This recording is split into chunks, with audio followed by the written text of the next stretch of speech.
Now joined by Dylan Lampy. He is the manager of marketing and communications for the Food Bank of Iowa. And Dylan, I know with schools closing, one of the biggest challenges is feeding children that rely on those school lunches. And you guys have worked hand in hand, especially with the Des Moines Public Schools. How have you all been assisting through that process?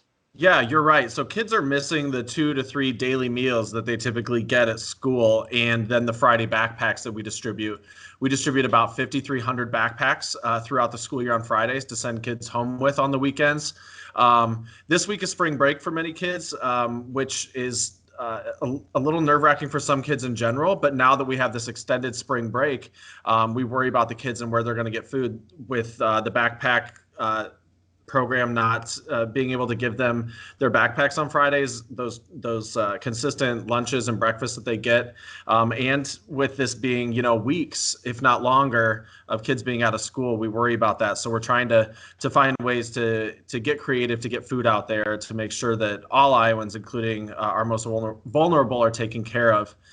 With Des Moines Public Schools, they've set up currently 8 different distribution options at different schools. So what we're doing is creating these bags or boxes with about 20 pounds of food. It's all shelf stable, including proteins, canned vegetables, fruits, and we're taking those to the schools.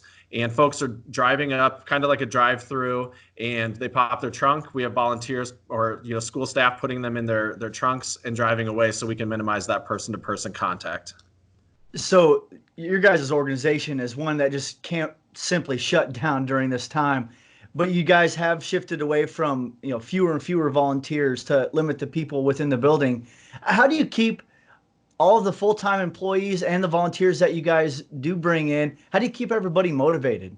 That's right. So we rely on volunteers day in and day out. We couldn't do what we do on a normal day without our volunteers. And right now the need is greater because we are shifting how we're distributing food. So we've had to limit the amount of volunteers we allow in the facility. So we have smaller shifts, which makes it a little more challenging. But we have just such a great, committed group of volunteers, and so many people have reached out.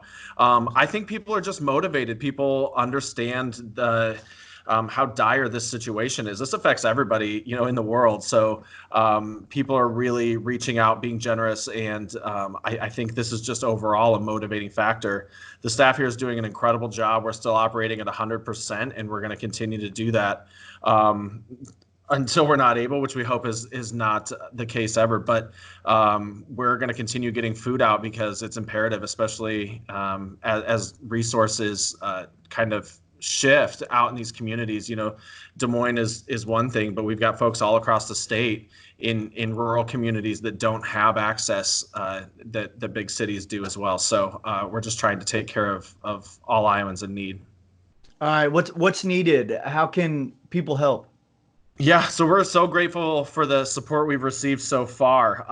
The number one way to assist right now is financial contributions. We love food donations, but we're trying to minimize, again, that person-to-person contact. So saving our donors a trip to the food bank for non-essential travel, bringing food in. But those financial contributions help us shift our purchasing right now because we are having to purchase different food than we typically do. All right, volunteers, if you're healthy, we still need volunteers. We already have very rigid safety standards here, but we've upped our game in terms of sanitizing, and we've got new cleaning schedules to make sure that staff and volunteers are safe. So if you can volunteer, reach out, visit our website, foodbankiowa.org, and contribute or sign up to volunteer there as well. I love it, man. We'll share it with the people. Thank you for everything that you guys are doing. Thank you so much. We appreciate it.